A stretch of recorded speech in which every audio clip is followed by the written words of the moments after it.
So when I was growing up in Gadsden, Alabama in the late 70s, my dad would invite me to go run with him every day.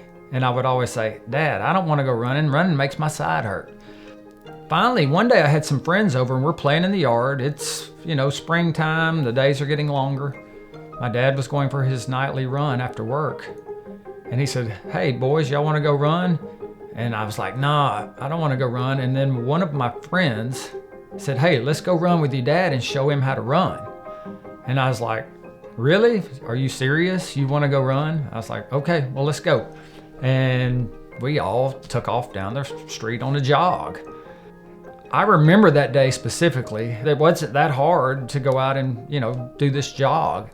And as my dad tells the story, every time he would look back, one of my friends would sort of drop off the pace and fall off to the side. And at the end, I was the only one still with him. And he said, Dink, I think you could be a runner. I always wanted to see if I could go out there and just push myself to the limits and maybe even be in the front of a race sometime. I've truly been committed to running my entire life.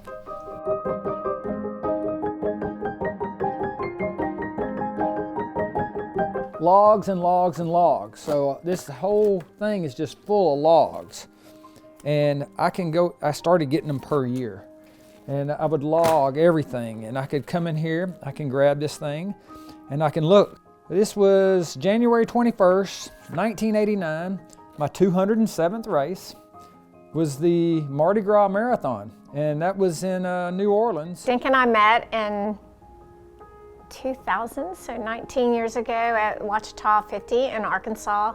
Kind of decided at the last minute to go run the race with my friend, and I was getting ready for the Boston Marathon, and so it was just a long training day, and Dink won the race, and so I was like, who's the guy with all the tattoos? Not too much longer after that, I quit my job with the marathon and decided that I was going to move to Huntsville, Alabama to be with him.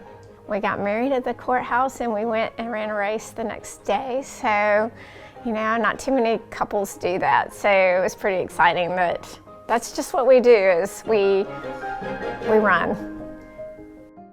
First Mountain Mist had 36 finishers, and now we limit to 500. Back then, I had a vision of just, no one was running trails back in the 80s. I think I was the sole one up here in 1986 running.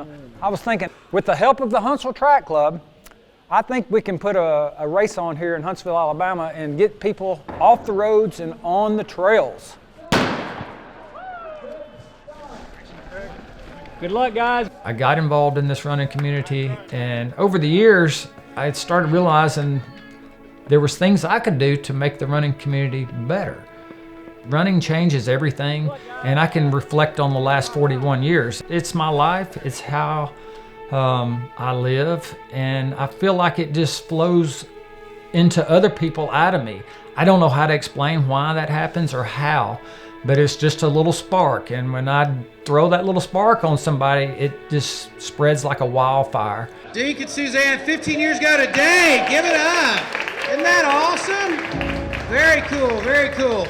Okay, it gets even better. 15 years ago, 2 days before that, they had been in charge of Mountain Mist and gotten that going. So they came off Mountain Mist, recovered one day, and the next day they opened up a store. That's hardcore dedication and commitment to the fun zone. Give it up for Dink and Suzanne and Fleet Feet. When you've got somebody who's as passionate as Dink and Suzanne are, it's kind of catching, and it just grows. And it's been going for years, and I don't ever see it going away. They taught me all about the social side of running and the community side of running, and how you can help each other through it and work together even on your just training goals.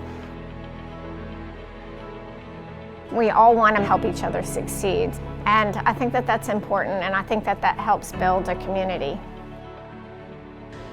Dink and Suzanne care about the community, and they care about people, and they just want to get everybody moving. we need each other. If anyone ever feel like they can't do it, or you just want to throw in the towel, don't give up. Just keep pushing it. Everybody thinks they can do this on their own, and that's the one thing about running that I think a lot of people don't realize is, oh, it's such a solitary sport. It doesn't have to be. You can commit to each other, and everybody pushes what they perceive they can or can't do. I try to tell people you can be any size that you are, and if you'll get physically active, you're going to feel better. And for most people, if you become physically active, you will get in better shape. But you have to move past the little roadblocks, because nobody is too old, nobody's too fat. Everybody can get out and have movement. Keep at it. You don't have to run fast. It doesn't even have to be every day, but just get out there and do something. Make it a habit. More than a chore. You can compete with yourself every time you go out, and you just try and do better than you did the time before. So you set these little goals, and you're always competing against the clock more than anybody else around you.